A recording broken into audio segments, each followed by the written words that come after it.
Olá, olá, estou aqui com o psicanalista Flávio Carvalho Ferraz, é membro do Instituto Sede Sapiense, professor de psicanálise no curso de formação do SEDES. Qualquer coisa você me corrige, Flávio, se eu estiver errando aqui, me atrapalhando. É um psicanalista extremamente experiente, com uma clínica sólida e também uma formação teórica extremamente sólida. E entre tantos temas que o Flávio poderia colaborar aqui para esse espaço de interlocução, eu o convidei para falar sobre a perversão. Foi o tema do pós-doc dele na PUC de São Paulo, orientado pelo querido Renato Mezan, e que, inclusive, produziu um livro, né, a partir dessa pesquisa, um livro que é referência. Inclusive, Flávio, eu dei aula numa faculdade de psicologia que o seu livro era adotado, né, aqui em São Bom, Paulo. Então, a ideia... Você quer falar alguma coisa ou já podemos... então, queria inicialmente agradecer pelo convite, pela oportunidade de retomar esse tema, que é um livro já do ano 2000, né, mas que eu considero que, de modo geral, continua válido, atual, e agradecer também a sua apresentação, aí, né, mais elogiosa do que eu mereço propriamente. Ah, tenho certeza que não, mas não vamos discutir. Flávio, se fala muito, né, da clínica da perversão. Inclusive um dos capítulos do seu livro, você intitula, deixe-me ver aqui para não falar errado, A Possível Clínica da Perversão, né? O que torna essa clínica possível, já que, grosso modo, quando se pensa no perverso, é alguém que não tem culpa, né? Então, como é que essa clínica acontece? Essas pessoas chegam à clínica? Bom, então, esse, na verdade, na Silvia, é o ponto de chegada do livro, mas acho ótimo que aqui, nessa nossa conversa, seja o ponto de partida, não é? Porque no trabalho eu vou tratando inicialmente das considerações teóricas, depois eu trato de um caso clínico detalhadamente, né, para concluir com a possível clínica da perversão. Então, ótimo que a gente comece do fim. Por que eu digo a possível clínica da perversão? Propositalmente incluir essa palavra possível. Bom, primeiro, porque existe uma crença antiga, histórica, né, de que, Uhum. dadas as características, né, do que se chama o paciente perverso, a clínica psicanalítica da perversão seria ou impossível ou muito difícil, né, Uhum. por questões aí que a gente pode detalhar, como, por exemplo, a peculiaridade do superego, né, e, principalmente, a possibilidade do estabelecimento de relação objetal, né. A rigor, se a gente toma as considerações de analisabilidade, e isso vem do Freud, né? O Freud, na verdade, quando ele fala das condições de analisabilidade dos sujeitos, ele é bastante rigoroso, ele dá um espectro bastante restrito, né? Em que a psicanálise seria, ao final, possível apenas para pacientes neuróticos, né? Não Uhum. psicóticos, aqueles que não estabelecem a relação objetal. Bom, o Freud não fala propriamente da perversão, né? Mas convencionou-se pensar que a perversão está no espectro das patologias do ego, né? E que uma das dificuldades, né, a diferença da neurose, seria o estabelecimento da relação objetal. E, de fato, o que nós vemos na perversão é um problema relacionado com a alteridade, com a relação objetal ampla, né? Grosso modo, numa postulação de Massoud de Caen, que eu gosto muito, grosso modo, não é, né, seria Uhum. que enquanto o neurótico estabelece uma relação objetal e o psicótico não estabelece, Uhum. o perverso ficaria no meio caminho, não é? Ele faria um reconhecimento do outro, diferentemente das psicoses severas, mas, enfim, ele não teria exatamente a empatia, que é a possibilidade da identificação com o outro, e isso seria um problema de analisabilidade. Bem, voltando, eu digo, por que eu digo a possível clínica da perversão? Primeiro, em razão dessas considerações clínicas, né, metapsicológicas, mas de clínica, que dizem respeito à relação objetal.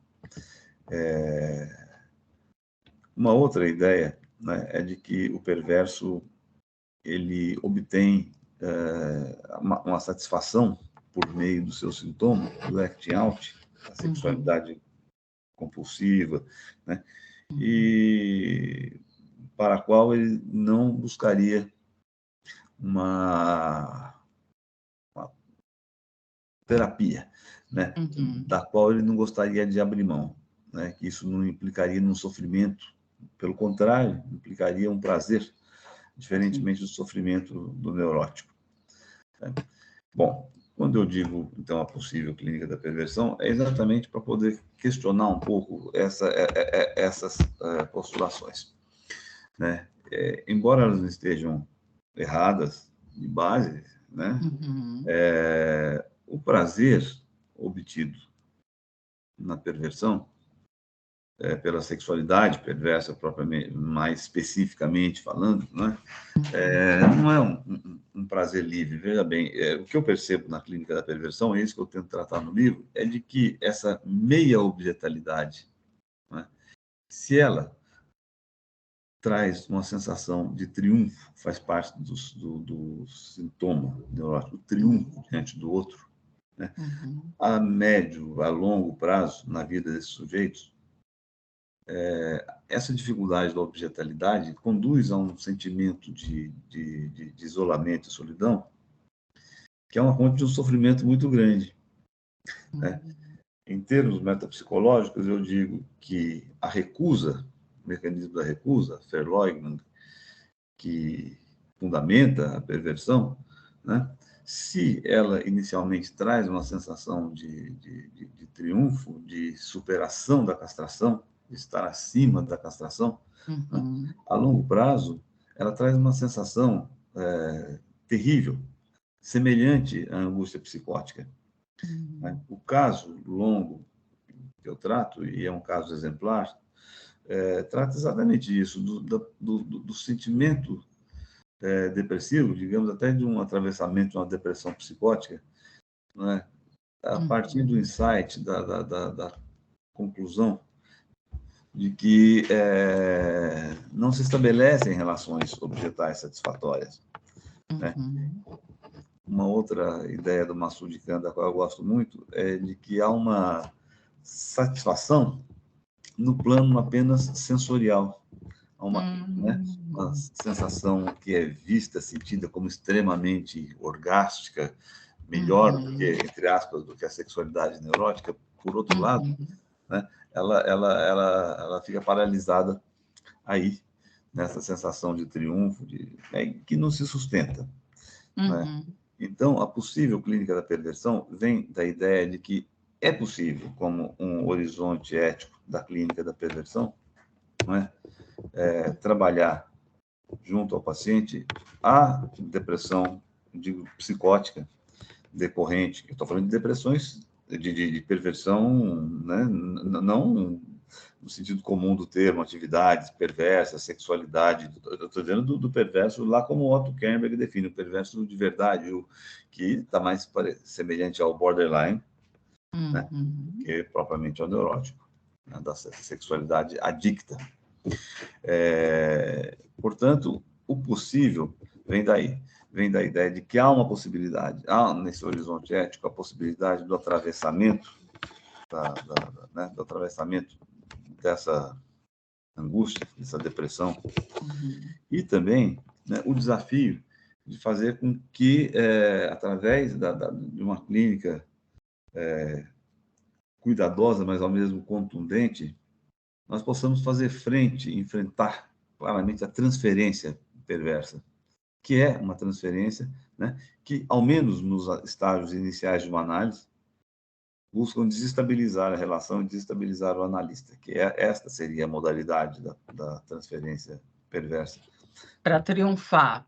Para triunfar. Mas que eu acredito que com uma boa clínica seja uma coisa analisável também, conduzindo a uma...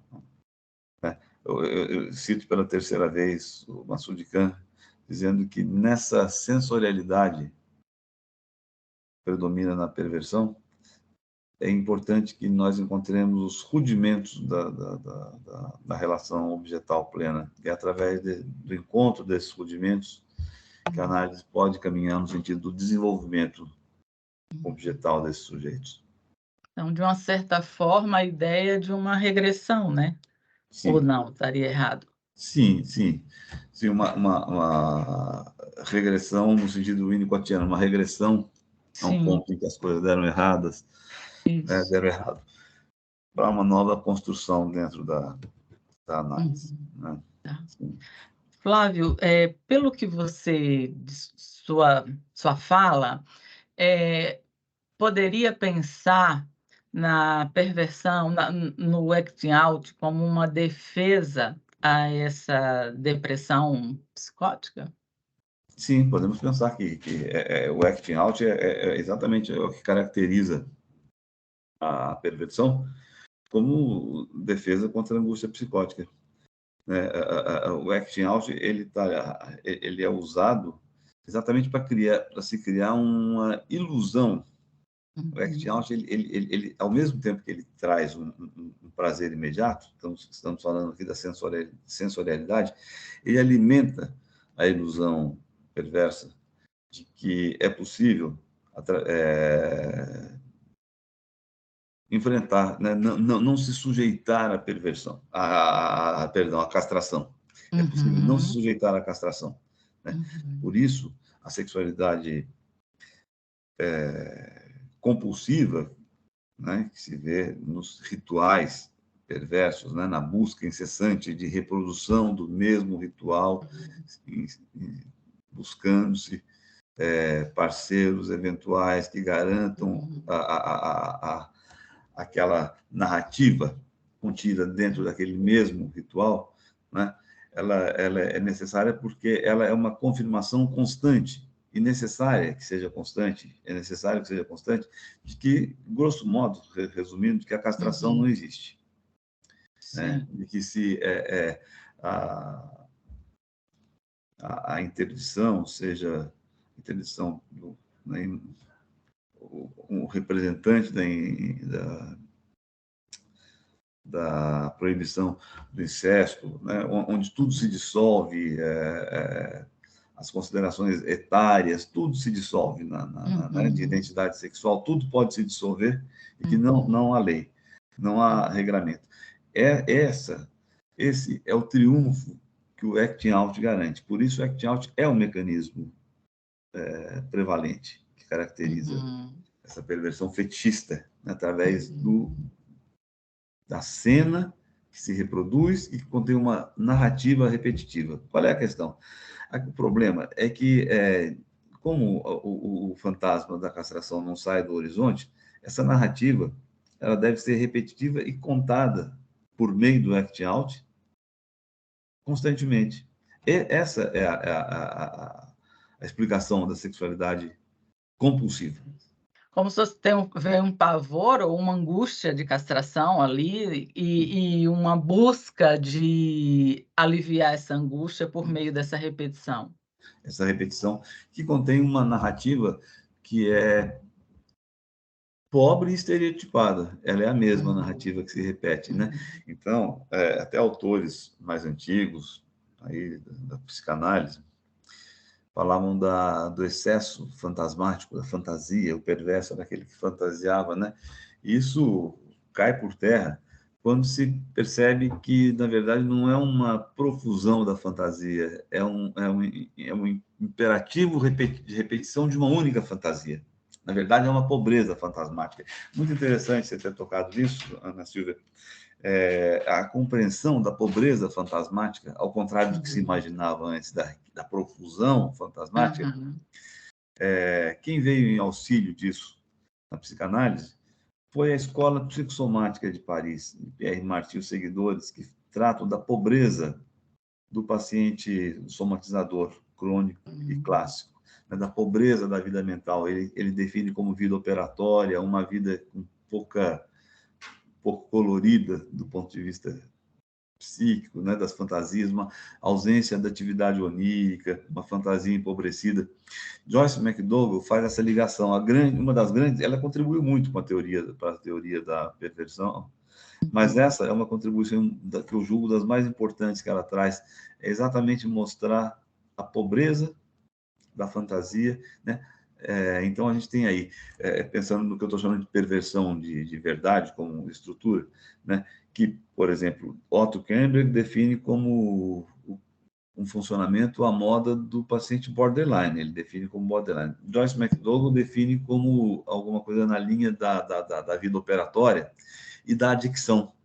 Né? Ela liga a adicção à psicossomática e inclui a neossexualidade, que ela chama, assim como ela chama a atividade sexual perversa, neossexualidade, dentro do espectro das adicções, né? Do acting out adicto, da repetição. São contribuições teórico-clínicas muito importantes, até rumo, assim, ajudando no encaminhamento para uma clínica, autenticamente psicanalítica da perversão. Eu já vi a clínica psicanalítica da psicose, né? A Escola de Psicossomática de Paris pensa numa possibilidade da psicoterapia psicanalítica para a vida operatória do somatizador, né? Então, tudo isso vai reunindo elementos teóricos para se pensar numa clínica possível da perversão, que não seria a moda da clínica do neurótico, né? Até porque, pensando na contribuição importante de outros autores, temos aí que enfrentar o problema da transferência específica. Né? A gente pode pensar que, se não o maior, um dos maiores e mais importantes desafios. Você diz o enfrentamento da transferência. Isso. Sim. Eu não sei se eu respondi bem a sua questão anterior, mas, enfim, podemos também associar um pouco aqui livremente, quando se trata da questão da transferência, num trabalho posterior ao que há aqui nesse livro, eu fiz um outro pequeno livro, que se chama Tempo e Ato na Perversão, que são 3 ensaios longos, constituindo um único livro, onde eu relato uma coisa muito interessante a respeito da transferência. Se a transferência neurótica é marcada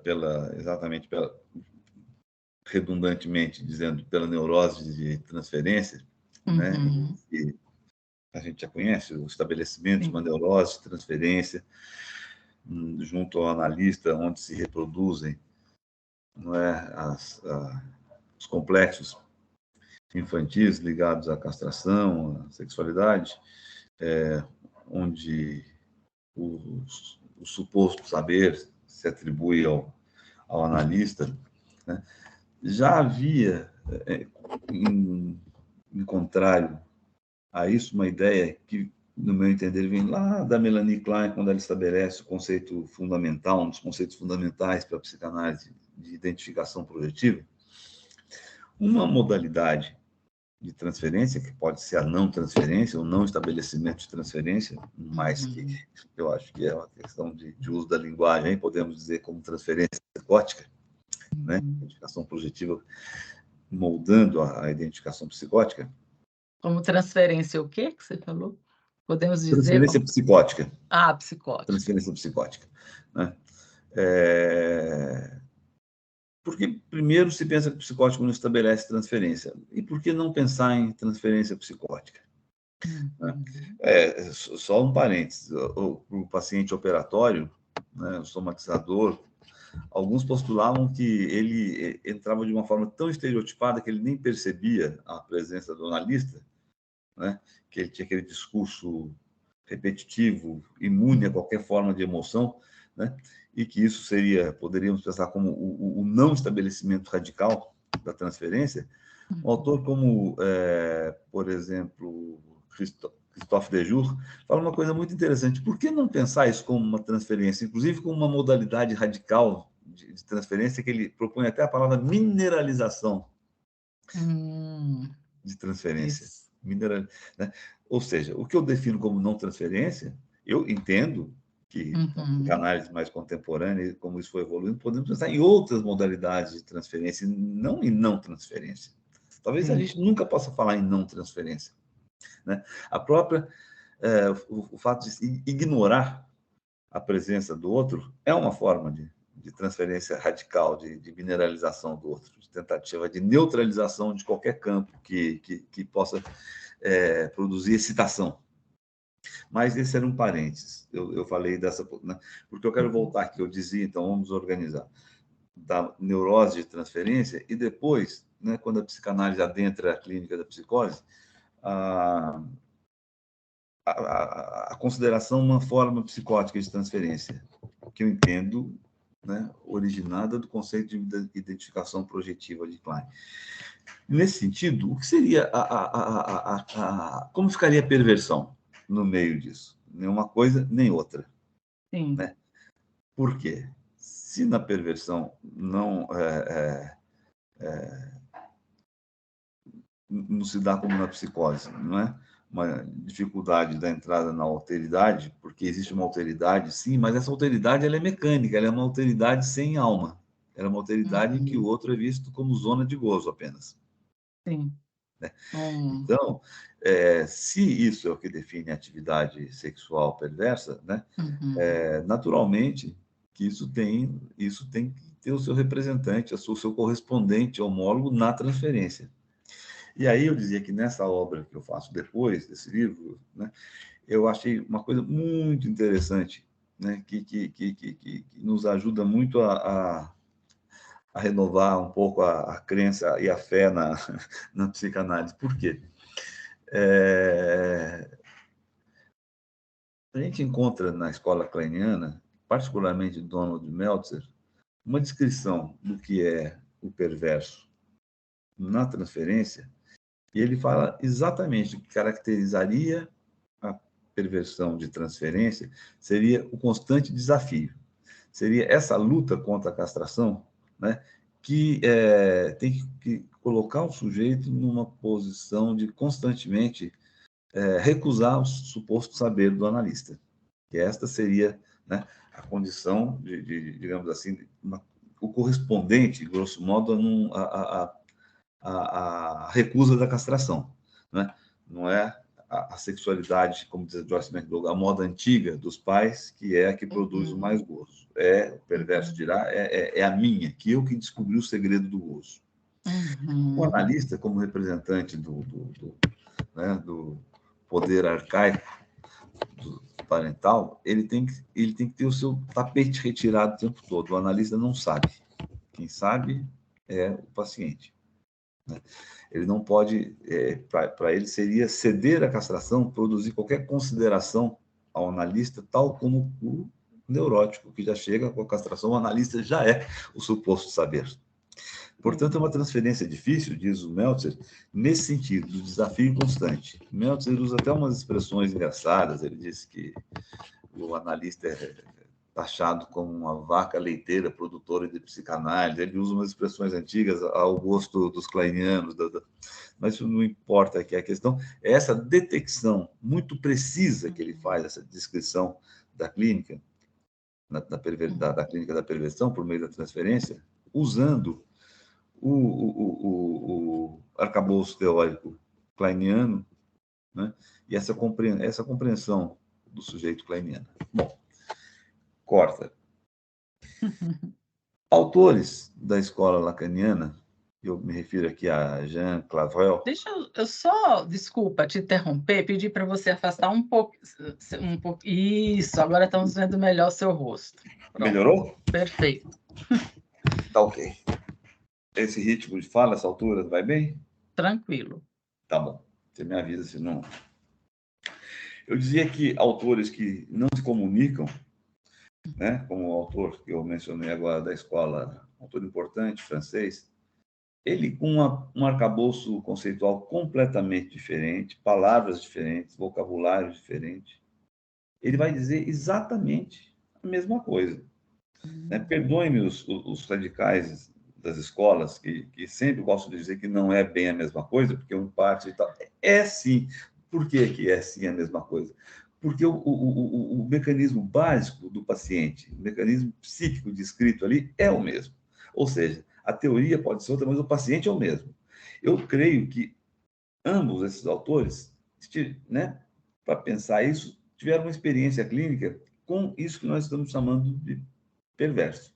Perversão Uhum. no sentido claro da Sim. perversão, esse intermediário entre a neurose e a psicose. Uhum. E isso me chamou a atenção. Eu escrevi, né, dizendo que era muito curioso que a sensibilidade analítica, apesar de orientações teóricas de escola tão diferentes, né, levavam consolidavam a ideia da existência dessa perversão, dessa modalidade de sintoma e dessa modalidade de produção de transferência. Uhum. Aliás, o sintoma e a produção de transferência estão na mesma região, não seria. Bom, eu escrevi isso nesse livro e que me obrigou, posteriormente, a fazer uma longa nota de rodapé, porque, para minha surpresa, Uhum. eu lendo depois disso um autor que eu conhecia, mas não conhecia esse trabalho do Horácio Etchegóin, um autor Uhum. importante na Argentina, né, que Sim. foi presidente da IPA, se não me engano, Etchegóin foi. Ele fala a mesma coisa, ele diz assim, vejam como o mesmo fenômeno está descrito de formas diferentes por quem?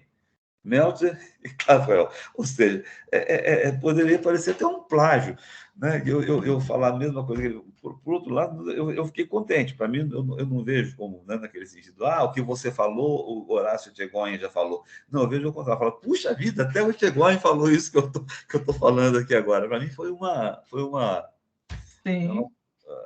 consolidação, uma feliz Exato. consolidação do que eu estava querendo dizer. Então, para mim, essa experiência do contato com a perversão em duas escolas, essa descrição muito precisa, o trabalho do Etchegóin é muito bonito sobre isso, né? Consolidam na psicanálise a ideia, né? O nome agora é dado pelo próprio Etchegóin, de perversão de transferência. Olha. Então, a gente consegue completar mais ou menos o quadro, o campo do que havia de Uhum. neurose de transferência e psicose, transferência psicótica, dentro do campo da identificação projetiva, como essa outra coisa, que em tudo tem de intermediária, como eu digo, Uhum. entre a neurose e a psicose, né? Em que há um reconhecimento de um sujeito ali, de uma alteridade, que ameaça com a castração por ser Uhum. simplesmente alteridade, né, um analista na função Uhum. parental, na transferência, né, Sim. e que a transferência reproduz um mecanismo de desafio, de retirada do tapete, né, puxada do tapete, retirada do sabedor, Uhum. que em tudo se assemelha, né, em termos de funcionamento estrutural, à sexualidade perversa, né? E deve Porque ser uma angústia tremenda, né, porque eu imagino que ele pense, né: "Como eu vou confiar naquele que quer me vencer, que quer me me castrar", vencer, quer né? me castrar, exatamente. Hum. Aí vem o manejo clínico, né? Quer dizer, porque o analista é aquele que consegue se colocar, ouvir o sofrimento, se colocar do lado da angústia do sofrimento. Esse é o caminho da possível clínica da perversão, no meu entender. Né? É poder encontrar um meio, se colocar ao lado do outro, se tornar confiável, para poder produzir esse questionamento da recusa. Porque não é fácil, é toda uma estrutura que se coloca em cima da recusa, né? Com uma força enorme, para a gente ter uma dimensão do tamanho da força da Constituição da recusa, ela é defesa contra a psicose. Uhum. E aí a gente ingressa num outro ponto, né? Que eu penso, no livro eu parto disso, da ideia inicial do Freud, da definição da neurose como o negativo da perversão. Uhum. Freud supõe uma perversão, um perverso polimorfo infantil, que não é a perversão, mas tudo bem, esse é outro assunto, há uma confusão aí, mas ele parte da definição da neurose como negativo da perversão, imaginando uma universalidade da perversão como a perversão infantil, do perverso polimorfo, e o negativo disso seria o mecanismo defensivo da neurose de fazer frente a isso, produzir o sintoma contra a sexualidade desregrada do perverso polimorfo. Então, o livro vai da definição inicial de neurose como negativo da perversão, para se chegar à definição da perversão como defesa contra a psicose. E daí vem isso que eu estou chamando de força estrutural né, do jeito moldado, fundamentado na recusa, porque sair disso, um atravessamento disso na clínica é o atravessamento da angústia psicótica, é o atravessamento da psicose. Quer dizer, essa é a grande questão a ser tratada. Essa é a grande questão. E é por isso que a clínica da perversão ela é difícil, porque há que se atravessar a psicose. E eu não digo que seja impossível, né? Eu tenho isso, eu vou dizer, né? Está escrito no livro, um paciente um pouco literalizado aqui, mas o que descreve na clínica, o que mostra na clínica, o apoio clínico para essa conclusão é muito claro aqui. De um paciente que se diz o conhecedor da sexualidade, aquele que seduz todo mundo e passa todas as noites conseguindo seduzir parceiros, né, que inicialmente não estão muito dispostos a manter a relação, isso faz parte, né? E a enorme quantidade de relações sexuais dentro daquela, sempre da repetição da cena, né?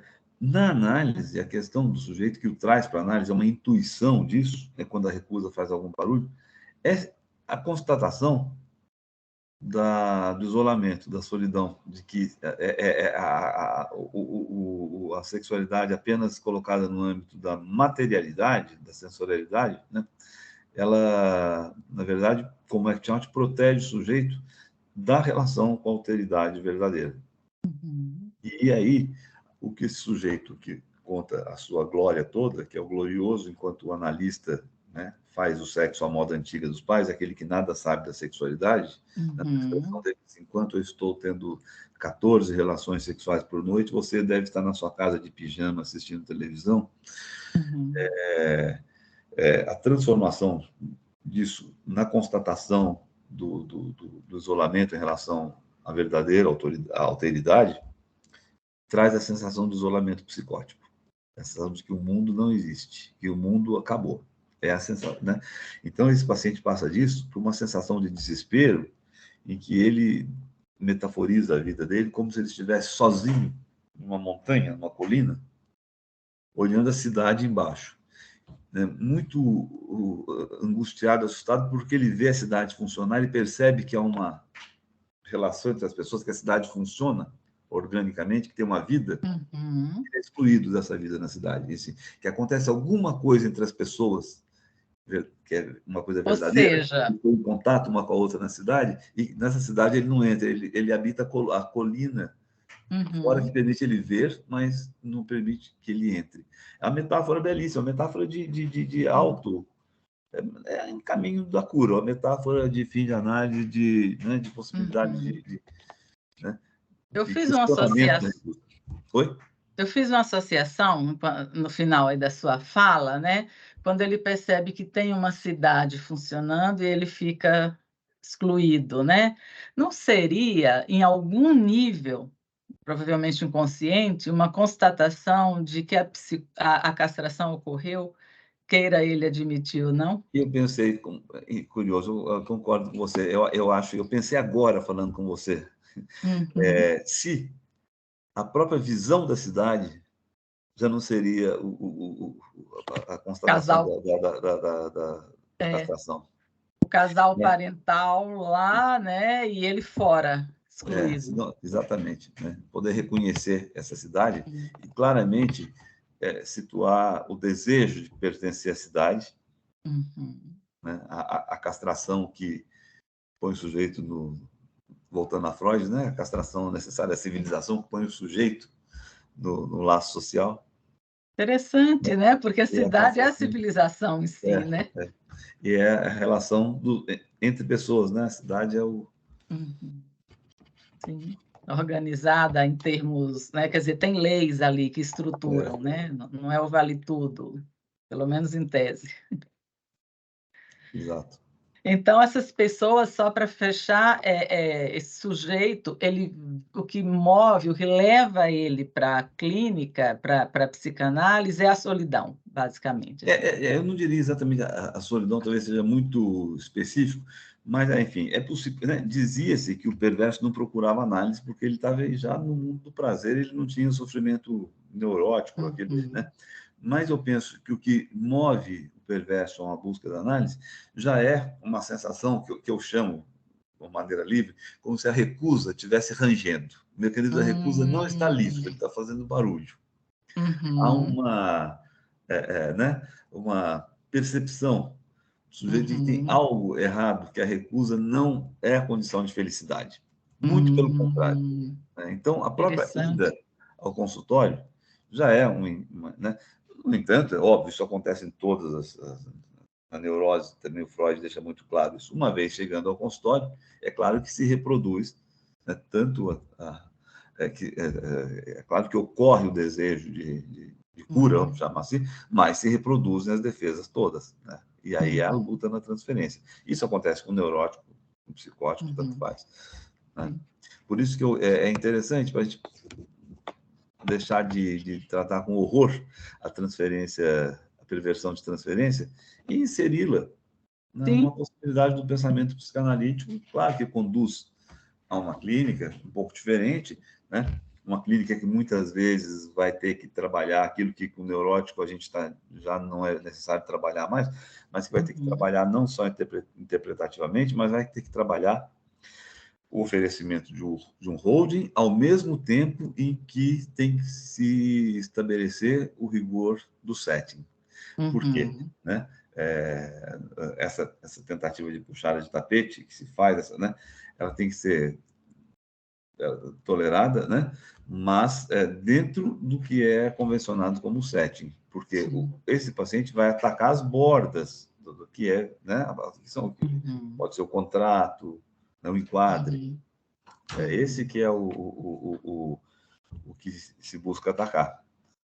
Né? Então, é uma clínica que não é apenas da intervenção interpretativa, mas do cuidado da manutenção do setting, né? do enquadre, que muitas vezes, até aqui sim, isto não.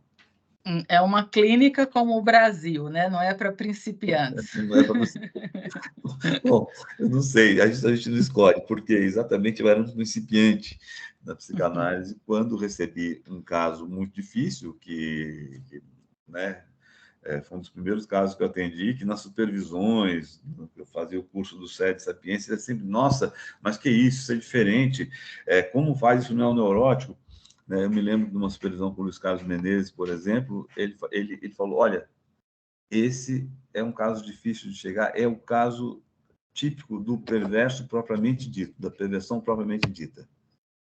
Vai ler Joyce McDowell, porque ela sabe disso. Foi assim que no começo ainda da minha formação, eu fui começar a estudar Joyce McDowell, né, por meio dos Carlos Menezes, que ali encontrei esse grande auxílio para se pensar. Qual o livro dela? Porque o pessoal que acompanha aqui gosta muito de indicação de leitura. Eu, inclusive, vou fazer depois um post com o seu livro O Tempo e o Ato na Perversão, que é importante para quem... Né?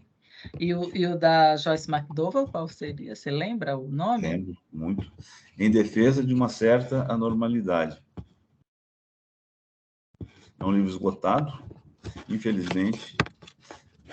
ele saiu no Brasil pela Artes Médicas e depois de esgotado, ele vendeu muito e não sei por que nunca mais nenhuma editora se interessou em fazer, o que é lamentável. É um livro que a gente encontra apenas em sebos aí, nessa estante virtual, exemplares em valores altíssimos, exorbitantes, né? Um livro de uma importância muito grande. Flávio, eu queria... Só lembrando aqui, Ana Silva, Sim. rapidamente, assim, que eu não citei um autor muito importante e no qual Joyce McDougall se baseia. Ele veio um pouco antes dela, mas que não podemos não mencionar para o estudo da perversão, que é Robert Stoller, americano. Ah, você cita no seu livro, sim, né? Sim. Muitas das ideias de Joyce McDougall têm um ponto de partida na obra dele. Né? Era só isso.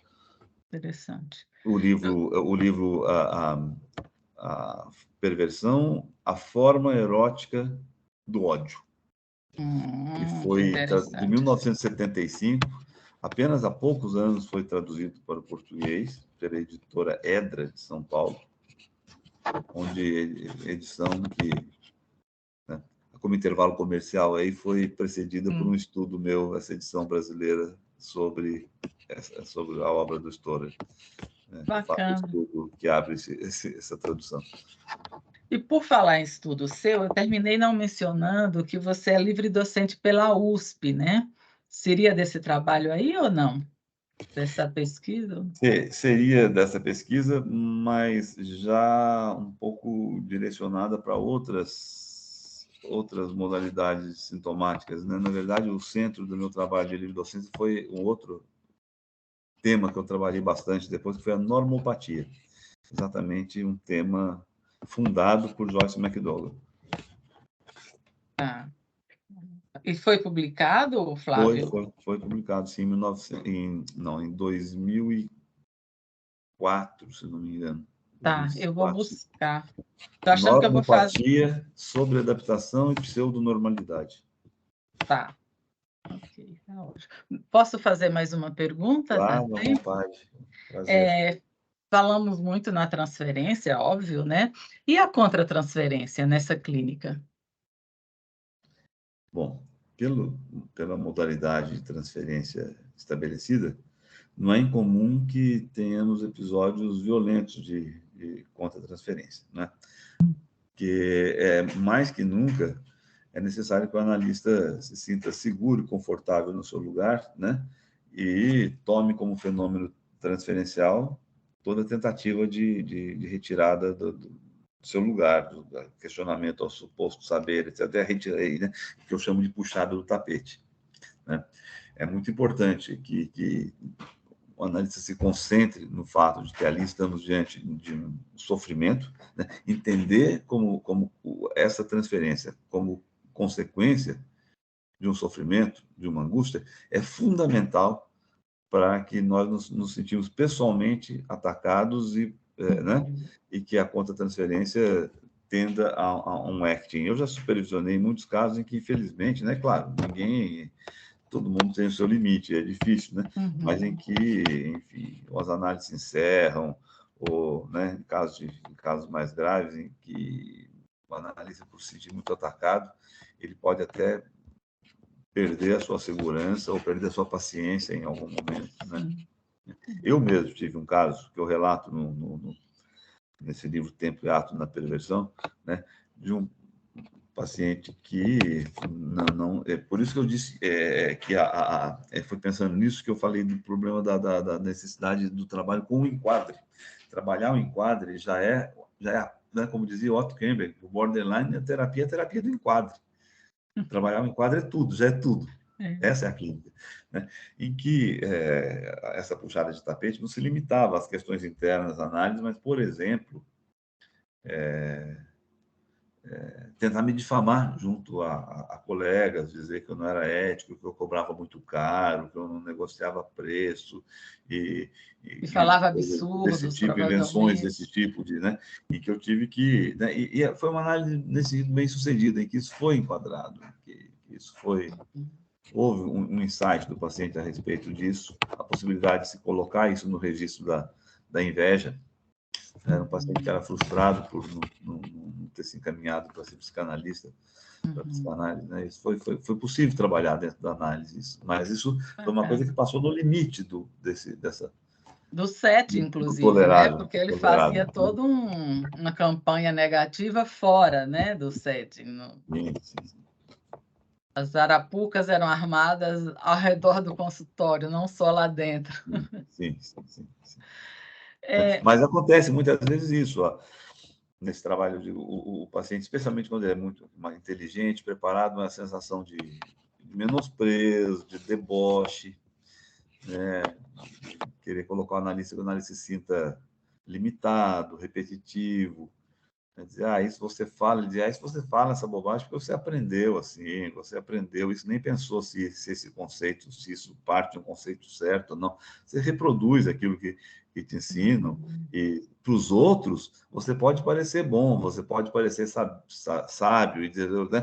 Mas vamos combinar que, pelo menos aqui, comigo, você há de reconhecer que tudo isso que você fala é uma bobagem. Ou seja, eu sou muito melhor que você. É curioso, né? Você Bom, perguntou sobre a contra-transferência, com era isso, né? transferência. Eu fiquei aqui pensando numa pergunta que eu já adianto que ela, quer dizer, imagino que ela não tem uma resposta objetiva, mas assim mesmo eu vou fazer. Se trabalhamos com a singularidade, fica um pouco sem sentido essa pergunta, mas vou fazer.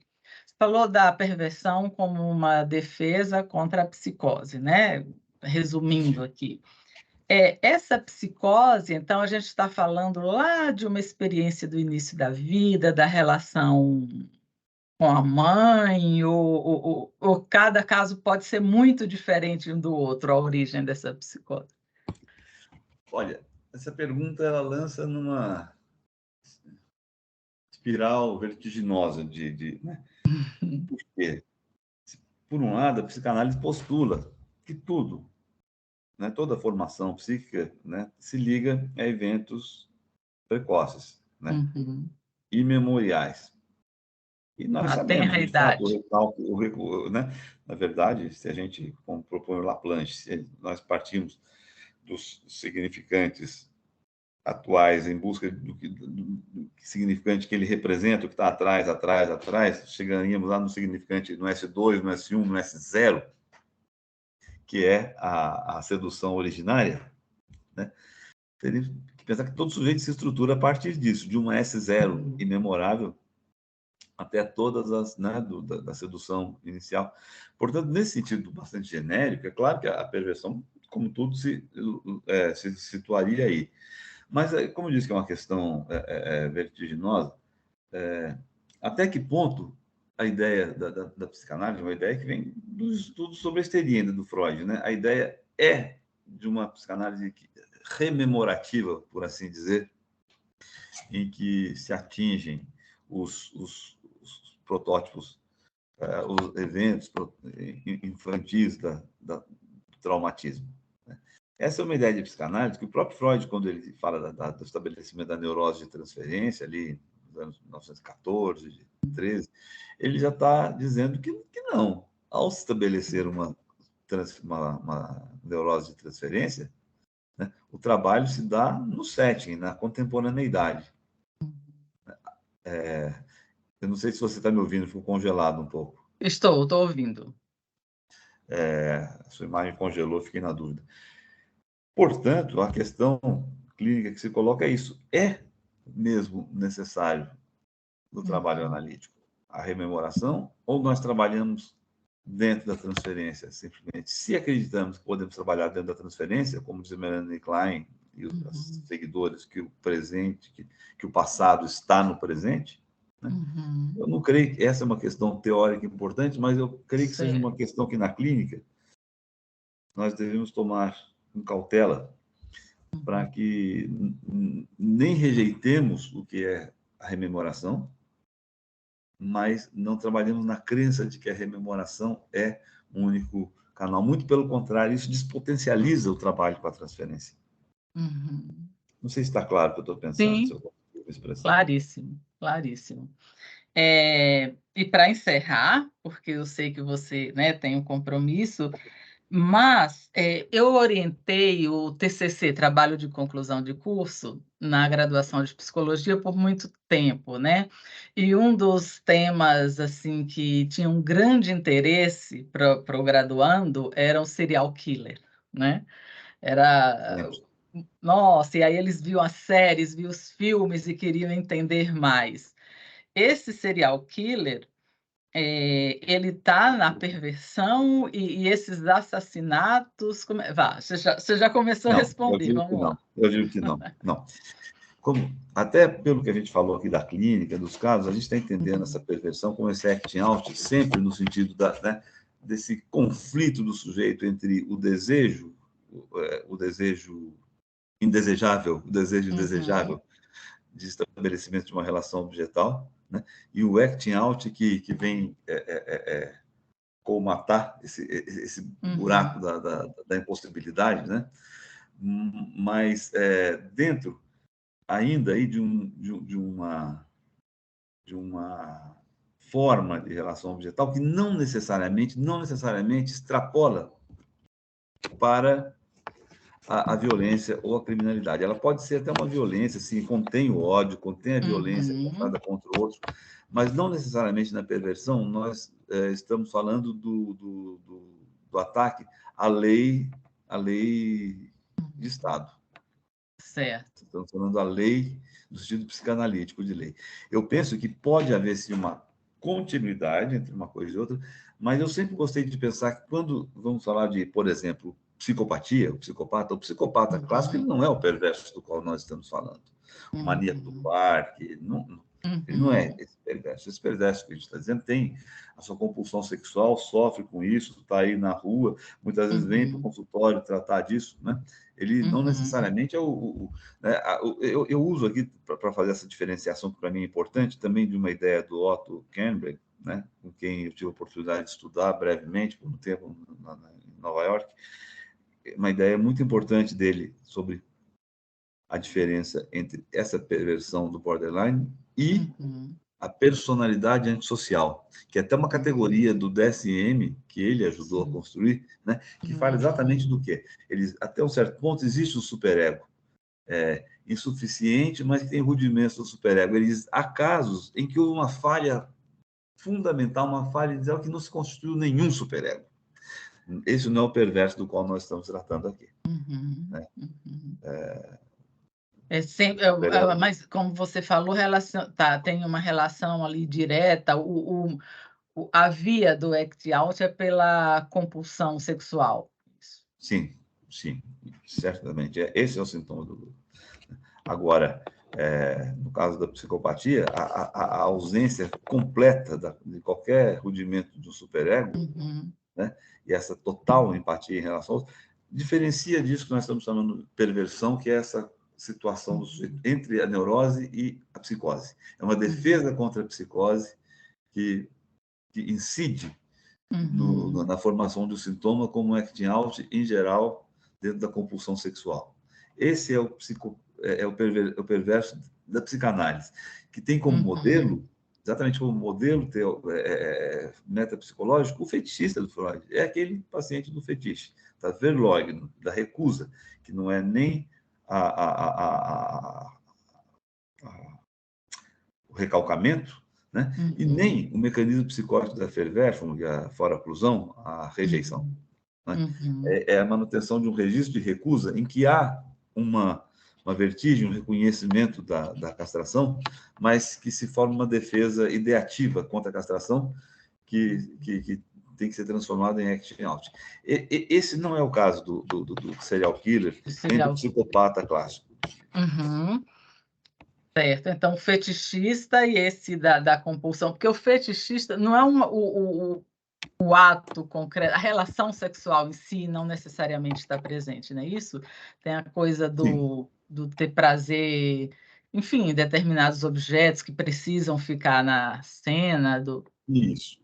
Isso é como Freud traz, o objeto que tem que estar na cena, mas eu penso que esse modelo, mesmo sem o objeto da cena, é que Uhum, a cena sexual montada e repetida, o enredo que tem que ser repetido, uhum, como bem mostra Stoller e Joyce McDougall, a ser visto, né? uhum, Esse seria o fetiche, que não é um objeto concreto, mas o fetiche como cena, como cena, Uhum. né? Em termos da lógica, é a lógica fetichista. Por isso que eu digo que esse Uhum. perverso do qual estamos falando, para a psicanálise, é aquele fundado pela ideia do fetichismo do Freud. Tá, e você está falando do pênis materno? Da ideia de que Sim, né? sim. Só para deixar claro. O que é o pênis materno? É a lógica da recusa da castração. E a cena sexual que o sujeito, como bem o Stoller descreve de maneira detalhada, ele chega perto do perigo, ele se aproxima do perigo, ele tem que fazer uma sedução, ou seja, ele passa perto da castração o tempo todo para no fim dizer, não, mas não existe porque eu fui vitorioso. Eu seduzi e Uhum. cheguei ao orgasmo final. Aham, aham. Nossa, excelente. Eu não tenho nem como agradecer, como expressar Eu que agradeço tamanha a oportunidade de falar dessas generosidade. coisas, esses Como assuntos que, afinal de contas, a gente gosta nós somos psicanalistas, esses são sempre assuntos bem-vindos, que né, a gente tem prazer em tratar. em tratar. Muito obrigada, você foi muito generoso, vai ficar aqui nos Imagina. registros, na minha pequena tentativa, né, de produzir esse conteúdo psicanalítico e deixar disponível aí para os interessados, e você colaborou imensamente. Se você quiser falar alguma coisa. Não, acho que a gente falou bastante, eu só mesmo agradeço. Você vê que faz tempo que eu tratei esse livro do ano 2000 e há bastante tempo eu não escrevo nada sobre esse assunto específico, mas Uhum. quando a gente põe fogo, quando risca, é como incendeia, né? A gente gosta de falar Exato, do assunto exato. clinicamente tão importante, tão relevante. Tão... Esse livro é muito importante para a clínica psicanalítica, muito, inclusive para desde a faculdade, como eu tive a experiência de trabalhar com ele, né, na Bom faculdade. saber, fico orgulhoso de saber. Então tá, Flávio, foi um prazer enorme, muito obrigada. O prazer foi meu. Até outra oportunidade. Certo, tchau.